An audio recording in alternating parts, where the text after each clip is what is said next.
और इस वक्त एक बड़ी खबर सामने आ रही है। रूस में पुतिन के लामबंदी के ऐलान के बाद खलबली मच गई है। रूस में जगह जगह लामबंदी के ऐलान का विरोध हो रहा है। विरोध प्रदर्शन में करीब 1300 से ज्यादा लोग गिरफ्तार हो चुके हैं। वहीं रूस से छोड़कर जाने वालों की संख्या भी बढ़ गई है।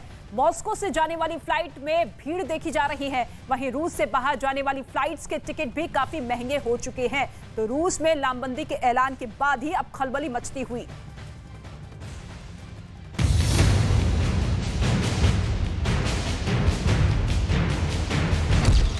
रूस में लामबंदी के ऐलान के बाद खलबली।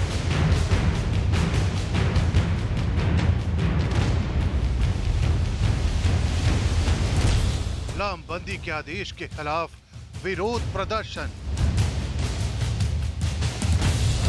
पुतिन के आदेश के बाद रूस में भागम भाग। रूस में इस वक्त भागम भाग मची है। बहुत सारे लोग देश छोड़कर भागने की फिराक में है। एयरपोर्ट पर भीड़ उमड़ी है। मासूम बच्चों को लेकर लोग रूस से निकल जाना चाहते हैं। हालात ऐसे हो गए हैं कि रूस में एक तरफा उड़ानें हो रही हैं। टिकटों के दाम कई गुना बढ़ चुके हैं। मॉस्को से तुर्की में इस्तांबुल, आर्मेनिया की टिकटें मिलनी बंद हो गई हैं, क्योंकि ये देश ऐसे हैं जो रूस को बिना वीजा के ही अपने देश में एंट्री देते हैं। वहीं अजरबैजान, कजाकिस्तान, उज्बेकिस्तान और किर्गिस्तान की टिकटें ऑनलाइन मिलनी बंद हो गई हैं। У меня жена гражданка Украины, вот, и часть моей семьи находится в Киеве, часть в России, поэтому я бы не хотел тоже участвовать в этой мобилизации, только из-за этих моральных соображений.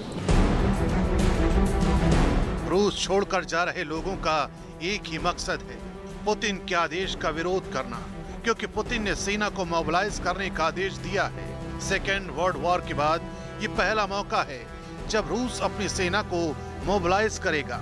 इस दौरान उन्होंने 3 लाख रिजर्व सैनिकों को तुरंत तैनात करने को कहा है। रूसी टीवी पर दिए गए अपने संबोधन के दौरान पुतिन ने अमेरिका और नेटो देशों को चेतावनी देते हुए कहा कि जो भी देश रूस की अखंडता के लिए चुनौती बनेगा, उसके खिलाफ हर विकल्प का इस्तेमाल किया जाएगा। Граждане России могут быть уверены, территориальная целостность нашей Родины, наша независимость и свобода будут обеспечены. Подчеркну это еще раз. Всеми имеющимися у нас средствами. А те, кто пытаются шантажировать нас ядерным оружием, должны знать, что роза ветров может развернуться и в их сторону. रूस में पुतिन के इसी आदेश के बाद लोगों को आशंका हुई कि युद्ध लड़ने की उम्र वाले पुरुषों को देश छोड़कर बाहर जाने की अनुमति नहीं दी जाएगी। इसी के बाद भगदड़ मच गई। लोग देश छोड़कर जाने लगे। मॉस्को में अचानक फ्लाइट की टिकटें महंगी हो गई।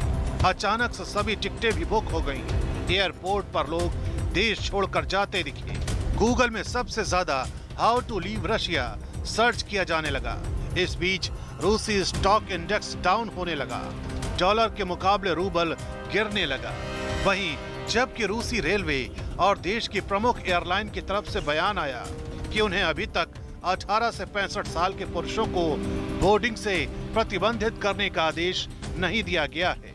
Да, это не плановый визит, мне 17, и из военкомата так вот штатно мне еще не приходила повестка, но я учусь в онлайн-бакалавриате, с этим могут поспорить, поэтому уехали. इस बीच रूस में पुतिन के लामबंदी वाले आदेश के खिलाफ विरोध प्रदर्शन भी शुरू हो गया है। रूस में लामबंदी के विरोध में 38 शहरों में विरोध प्रदर्शन किया गया, जिसमें 1300 से ज्यादा लोगों की गिरफ्तारियां हुई हैं। फरवरी में यूक्रेन पर हमले के बाद से रूस में यह सबसे बड़ा प्रदर्शन था। हालांकि इन सब के बीच रूस के रक्षा मंत्री ये साफ कर चुके हैं कि 3 लाख रिजर्व फोर्स सिर्फ पेशेवर सैनिकों और सेना की ट्रेनिंग ले चुके लोगों को शामिल किया जाएगा। छात्रों और जिन्होंने केवल सिपाहियों के रूप में सेवा की थी, उन्हें नहीं बुलाया जाएगा। इसके बावजूद रूस में भागम भाग मची है। लोग पुतिन के इस आदेश के खिलाफ देश छोड़कर जाते दिखाई दे रहे हैं।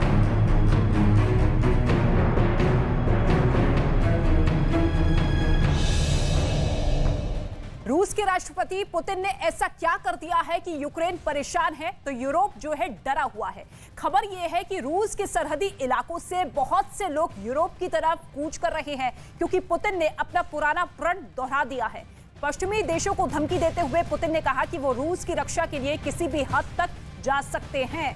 पुतिन ने सभी विकल्पों के इस्तेमाल की चेतावनी दी है, यानी पुतिन अब यूक्रेन के लिए बहुत बड़ी प्लानिंग कर रहे हैं। इस रिपोर्ट में आप देखिए क्या है वो प्लानिंग।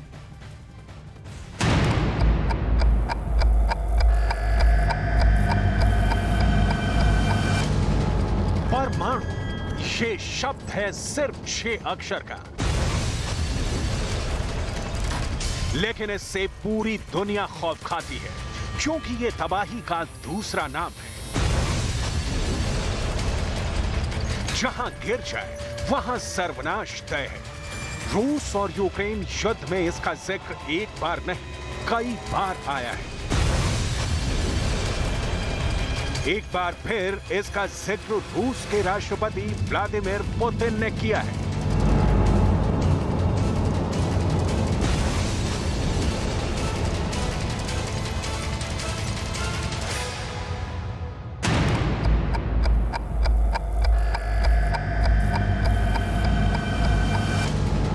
परमाणु, ये शब्द है सिर्फ 6 अक्षर का, लेकिन इससे पूरी दुनिया खौफ खाती है क्योंकि ये तबाही का दूसरा नाम है। जहां गिर जाए वहां सर्वनाश तय है। रूस और यूक्रेन युद्ध में इसका जिक्र एक बार नहीं कई बार आया है। एक बार फिर इसका जिक्र रूस के राष्ट्रपति व्लादिमीर पुतिन ने किया है।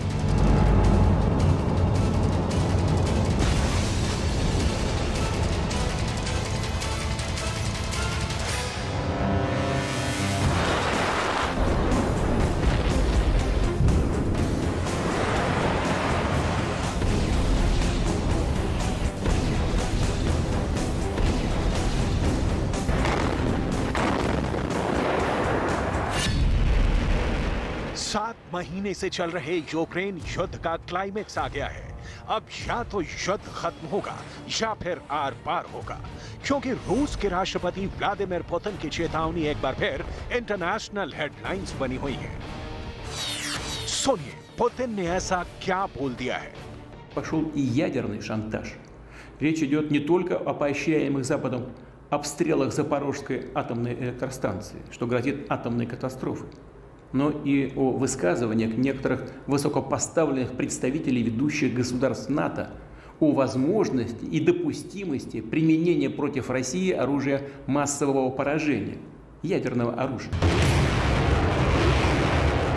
पुतिन ने यूक्रेन को मदद दे रहे पश्चिमी देशों पर न्यूक्लियर ब्लैकमेल का आरोप लगाया है। पुतिन का कहना है कि नेटो के कुछ देश और उनके नेता रूस के खिलाफ परमाणु हथियार के इस्तेमाल की धमकी दे रहे हैं। पुतिन ने आरोप लगाया कि पश्चिमी देश रूस को बर्बाद करने में लगे हैं। रूस कोई भी कदम उठाने को तैयार है। सैन्य मोर्चाबंदी के आदेश पर साइन हो चुका है। रूस पर खतरा हुआ तो करारा जवाब देंगे। रूस कोई भी साधन अपनाने को तैयार है। परमाणु हमला करने से नहीं हिचकेंगे। परमाणु हमला कोई झांसा नहीं है। पुतिन को सुनेंगे तो उनके लगाए सारे आरोप शीशे की तरह साफ हो जाएंगे। Тем, кто позволяет себе такие заявления в отношении России, хочу напомнить, что наша страна также располагает различными средствами поражения, а по отдельным компонентам и более современными, чем у стран НАТО. И при угрозе территориальной целостности нашей страны для защиты России и нашего народа мы, безусловно, используем все имеющиеся в нашем распоряжении средства. सुना आपने, पुतिन ने पूरी दुनिया के सामने अपना पुराना प्रण दोहराया कि वो रूस की रक्षा के लिए किसी भी हद तक जा सकते हैं। Граждане России могут быть уверены, территориальная целостность нашей Родины, наша независимость и свобода будут обеспечены. Подчеркну это еще раз.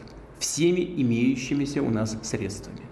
А те, кто пытаются шантажировать нас ядерным оружием, должны знать, что роза ветров может развернуться и в их